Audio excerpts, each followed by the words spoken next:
दरम्यान अमरावतीतल्या या दुर्घटनेची उच्चस्तरीय चौकशी करण्याचे आदेश मुख्यमंत्र्यांनी दिलेत।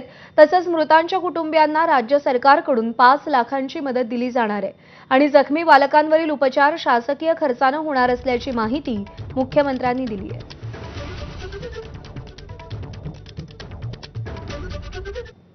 दरम्यान 2022 मध्ये याच रुग्णालयाच्या जुन्या इमारतीमधील NICU मध्ये आग लागली होती आणि त्यावेळी एका नवजात बालकाचा मृत्यू झाला होता। आता नव्या रुग्णालयातही असाच प्रकार झाल्याने अनेक संतप्त सवाल उपस्थित होऊ लागले आहेत।